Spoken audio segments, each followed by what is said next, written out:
बिस्मिल्लाहिर्रहमानिर्रहीम। हारूत और मारूत ऐसे किरदारों के नाम हैं कि जिनका नाम सुनते ही हमारे ज़हनों में बहुत से सवालात जन्म लेते हैं। जैसा कि हारूत और मारूत को अल्लाह ने ज़मीन पर क्यों भेजा? क्या वो दोनों फरिश्ते थे या जिन? अगर फरिश्ते थे तो क्या फरिश्ते अल्लाह पाक की नाफरमानी और गुनाह कर सकते हैं? क्या ये सच है कि अल्लाह पाक ने हारूत और मारूत को अभी तक बाबुल के कुएं में कैद किया हुआ है?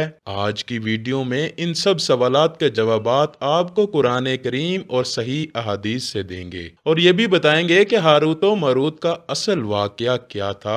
आइए सबसे पहले तो वो वाकया सुनाते हैं कि जो हर जुबान पर है और शायद आपने पहले भी सुन रखा हो। बनी इसराइल की रिवायत में दर्ज है कि एक दिन फरिश्तों ने अल्लाह पाक से अर्ज की कि इंसान तो खून बहाने वाला और फसाद फैलाने वाला है, जबकि हम ही तेरी बेहतरीन हम्दो सना करने वाले हैं। अल्लाह ताला ने इरशाद फरमाया कि उनको गुस्सा और शहवत दी गई है, इस वजह से वो गुनाह ज्यादा करते हैं। अगर यही चीज तुम्हें दी जाए तो तुम भी उसी में मुब्तला हो जाओगे। फरिश्ते बोले, या रब्बुल आलमीन, हम तो गुनाह के करीब ही नहीं जाएंगे। तो अल्लाह ताला की तरफ से उन्हें हुक्म हुआ कि तुम अपनी जमात में से 2 फरिश्ते चुन लो। फरिश्तों ने हारूत और मारूत को चुन लिया तो अल्लाह ने इन 2 फरिश्तों को बशरी ख्वाहिशात देकर बसूरत बशर जमीन पर भेज दिया। दोनों फरिश्ते बाबुल शहर पहुंचे और आहिस्ता आहिस्ता वहां के लोगों के दिलों में उतर गए। बाबुल में जोहरा नामी एक हसीना रहती थी जिस पर पूरा शहर जान छिड़कता था, लेकिन वो हसीना अपने शोहर के सिवा किसी की तरफ आंख उठाकर ना देखती थी।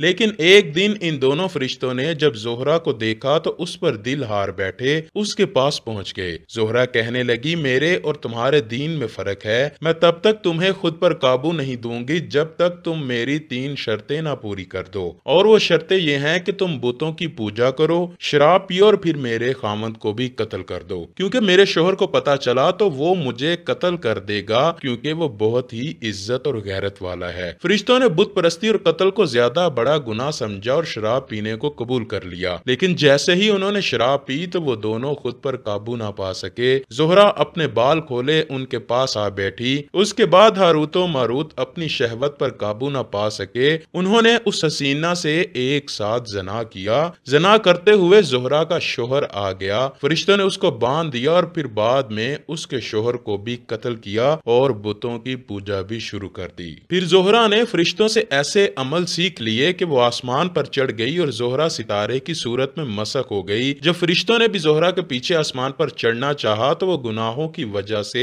अमल भूल गए, जिससे वो आसमान पर ना जा सके। इसीलिए फिर इन फरिश्तों को बतौर सजा इख्तियार दिया गया कि वो दुनिया का अजाब कबूल कर लें या आखिरत का। तो दोनों फरिश्तों ने दुनिया का अजाब कबूल कर लिया, जिस पर अल्लाह पाक ने उनको बाबुल के कुएं में कैद कर दिया, जहां वो क़यामत तक लटके रहेंगे। आइए अब बात करते हैं कि हारूत और मारूत के किस्से के बारे में कुरान क्या कहता है। इरशाद बारी ताला है, और उन्होंने उस जादू के कुफ्र या कलामात की पैरवी की जिसको सुलेमान अलैहिस्सलाम के दौरे हुकूमत में शैतान पढ़ा करते थे, और सुलेमान ने कोई कुफर नहीं किया, अलबत्ता शयातीन ही कुफर करते थे। वो लोगों को जादू सिखाते और उन्होंने उस जादू की पैरवी की जो शहर बाबुल में 2 फरिश्तों हारूत और मारूत पर उतारा गया था। और वो फरिश्ते उस वक्त तक किसी को कुछ नहीं सिखाते थे जब तक ये न कहते हम तो सिर्फ आजमाइश हैं, तो तुम कुफर ना करो। वो उनसे इस चीज को सीखते जिसके जरिए वो मर्द और उसकी बीवी के दरमियान अलहदगी कर देते,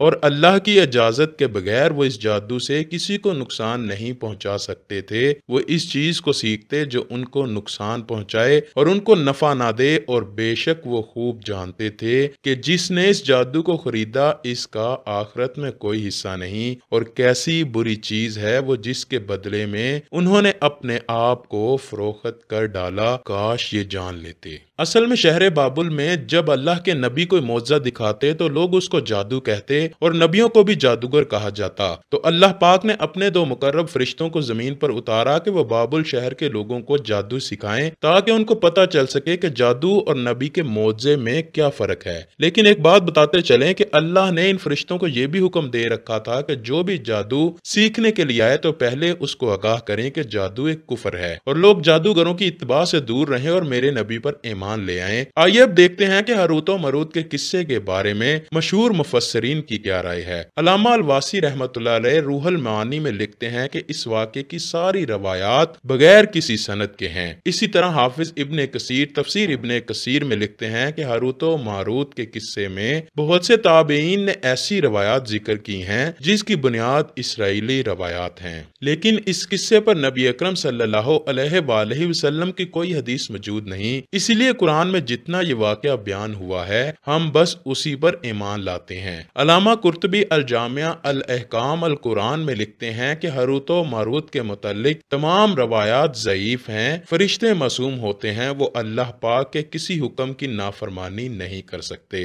امام رازی تفسیر کبیر میں لکھتے ہیں کہ یہ تمام روایات قرآن پاک میں بیان کی گئی فرشتوں کی صفات کے خلاف ہیں، اسی لیے یہ من گڑت اور فاسد ہیں۔ علامہ ابن کثیر نے کہا ہے کہ اس روایت کا مرفوع ہونا درست نہیں، اقرب یہ ہے کہ عبداللہ بن عمر نے یہ قصہ رسول اللہ صلی اللہ علیہ وآلہ وسلم سے سنا ہی نہیں بلکہ کعب بن احبار سے سنا تھا، جو پہلے یہودی تھے پھر مسلمان ہوئے۔ وہ صحابی بھی نہیں تھے بلکہ وہ تابعی تھے، اور وہ یہودیت کے زمانے میں بہت سی باتیں اور بہت سے قصے یہودیوں سے سنا کرتے تھے، اور وہ بطور حقائق صحابہ و تابعین کے سامنے بیان کر دیا کرتے تھے، جس سے ان کی غرض یہود کے اقوال اور ان کے من گڑت قصوں کی توثیق و تصدیق ہوتی تھی۔ فرشتوں کے بارے میں اللہ پاک قرآن کریم میں ارشاد فرماتا ہے وہ وہی کام کرتے ہیں جن کا انہیں حکم دیا جاتا ہے۔ ایک اور جگہ ارشاد ہوتا ہے بلکہ سب فرشتے ان کے مکرم بندے ہیں، اس کی اجازت سے پہلے بات نہیں کرتے اور وہ اسی کے حکم پر کاربند رہتے ہیں۔ اسی طرح سورہ نحل میں ارشاد ہوتا ہے وہ فرشتے تکبر نہیں کرتے، اپنے اوپر رب کے عذاب سے ڈرتے ہیں، وہ وہی کام کرتے ہیں جس کا انہیں حکم دیا جاتا ہے۔ اسی طرح سورہ انبیاء میں ارشاد ہوتا ہے اور جو اس کے پاس فرشتے ہیں وہ اس کی عبادت سے تکبر نہیں کرتے اور نہ وہ تھکتے ہیں، رات اور دن اس کی تسبیح کرتے ہیں اور ذرا سستی نہیں کرتے۔